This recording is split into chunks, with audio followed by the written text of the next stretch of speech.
Hi guys, and welcome to this video. So for this video I wanted to actually talk about Shamima Begum. Most people actually know who Shamima Begum is, but for those of you that don't know, Shamima Begum was a 15-year-old girl in 2015 from East London, Bethnal Green, that ended up taking a flight to Turkey and then to Syria to join ISIS. And I feel like she's a very controversial topic, especially when it comes to what happened and the fact she was a Muslim and how she viewed Islam and all of this kind of thing. So I wanted to kind of discuss this not just from a criminal perspective, but more so a religious perspective, and what happened to her, and also what you guys think. Of course, comment down below for this video. It said, and to be honest guys, I didn't really think of this perspective in regards to the case of Shamima Begum until a few weeks ago, if I'm honest. I always kind of had one perspective, but then one of my colleagues said to me, but Jazz, what about this perspective? And I was like, I've actually never considered that perspective, which is quite interesting. So this is why I wanted to discuss this with you guys, so you guys can tell me if you are on either, like, if you agree with either perspective or you have another viewpoint actually. Okay, so when Shamima Begum joined ISIS, it said that she was online. So she was, you know, that back in that time guys, 2014 2015, when ISIS was quite big in Syria and Iraq actually as well, a lot of people going on to Facebook, like people who joined ISIS from the UK specifically, a lot of people were going on to Facebook and then they'd be messaging members of ISIS there and then going out there to join ISIS essentially. So I said that Shamima Begum, she was online on Facebook groups, like messaging with people from ISIS and having all these long discussions, and that her family actually didn't know that this was going on whatsoever. They had no whereabouts at all. Only two of her friends did, which are two of the girls that she went out there with, which were around the same age. And so it was obviously a complete surprise to her parents. They didn't realise what she was doing, right? No one did. So she was obviously talking to these people online from ISIS. And when you think this is a 15-year-old girl, it's not someone who's like 25, 30 years old, you know, they've got a bit more whereabouts of what they're doing, etc. One perspective that was put to me is that she was actually groomed because she was only a 15-year-old girl, which by law is a child. How I always viewed things, guys, before my colleague mentioned this perspective to me, is this girl, she had a radical interpretation of Islam.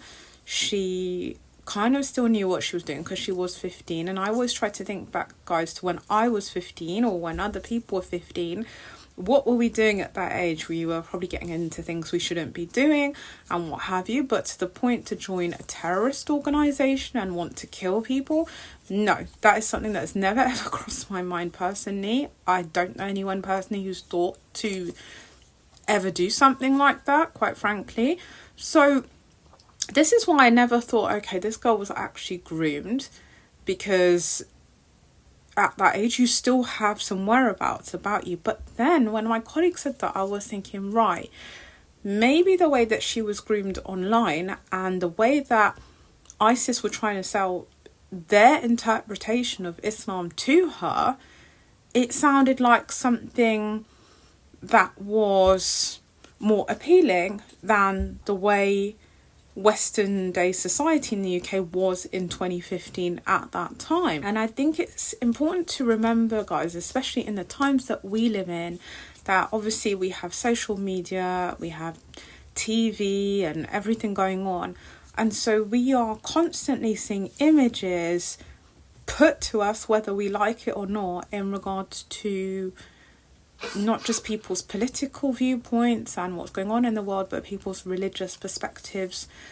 of religion. And we are in a time where as opposed to before we had more TVs and phones and things like that, internet, we are now exposed to things which, for me, psychologically, if you are in a situation where you are feeling a bit confused in your life or distressed or in a low moment, you could speak to that wrong person online or see those images which will then stick in your mind, and that can just lead you down a path which is very destructive. And also, when she went out to Syria, to Raqqa, Iraq or Syria? Sorry guys, I'm so confused. Usually my geography is so good, but I'm so off. I don't feel well today, so that's probably why.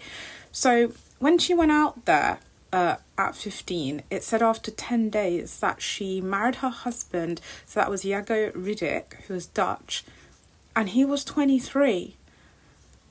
A 15-year-old marrying a 23-year-old is considered rape and paedophilia, I want to say, as well. So it's like, was this girl under what I probably refer to as a kind of coercive control, under the control and groomed by ISIS, under the control and groomed by her husband?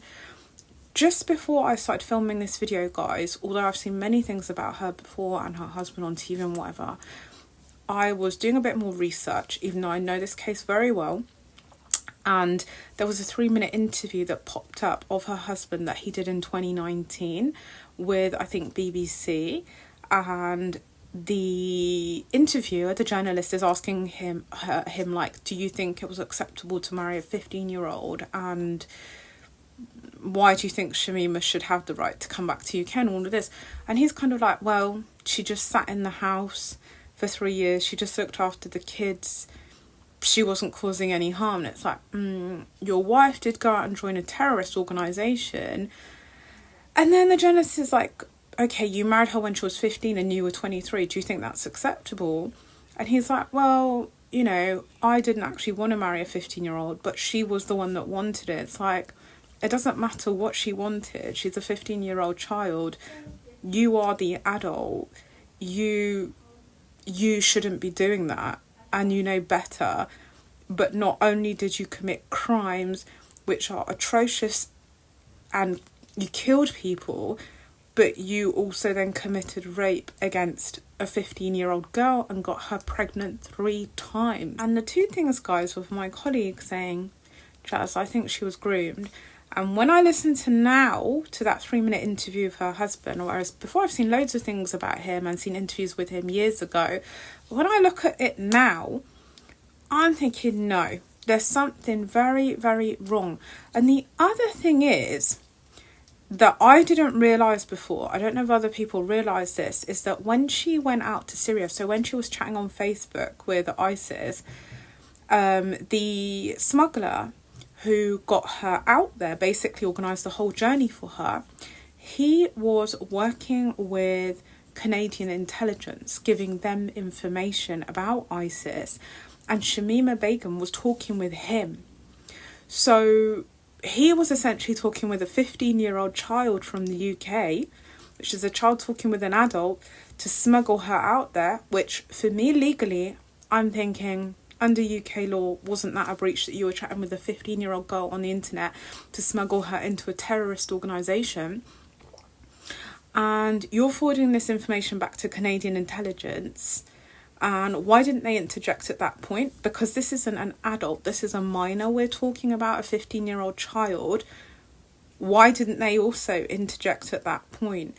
And it makes it look like, for me now, that Shamima Begum, she's been portrayed as someone who had this fanatical view about Islam and this, but actually you've got her husband who's raped and assaulted her, and who, for me personally, I feel like is a paedophile, I'll be honest. You've got Canadian intelligence, which should have interjected in the case of a minor but didn't. And then you've got a girl who's gone out there, been repeatedly raped by her husband, technically, because she's 15, been impregnated 3 times, what would you expect a 15-year-old to do with 3 kids in the middle of a war zone and have time to even have the sense to think, right, how am I going to get out of here when you're 15 with 3 kids? Like, things need to also be put into context. For me, yes, she had a certain interpretation of Islam, and that interpretation of Islam, she had it because of these people from ISIS, or these intelligence people that she was talking to from Canadian intelligence that didn't do their job properly. And she was talking to all these people online that were influencing a 15-year-old child, projecting their view of Islam onto her, which is not what actually Islam is. We all know that Islam is not what ISIS portrayed to be, okay? And you've got the husband, and you've got all these other factors. And I'm just like, right, in my opinion, the whole case needs to be retried in a court, because there are so many factors that haven't been properly taken into consideration. And it begs the question, is Shamima Begum actually a victim, or is she a villain in her own case here? Because I mean, it's such a complex situation, but given her age, for me, that raises many question marks, which I think a lot of people, like myself before, only had that viewpoint of, okay, she went out and joined ISIS, she's not a good person. But there are many other things that were involved in her going down that routing and that process. I will leave the video here. You guys let me know as well, what are your thoughts on this case? And have you had that thought before, that she might actually be the victim in this whole situation? Or do you think that she's not a victim? Or do you have another opinion that's kind of in the middle there? You guys let me know down below what you think, and I'll see you again soon for another video.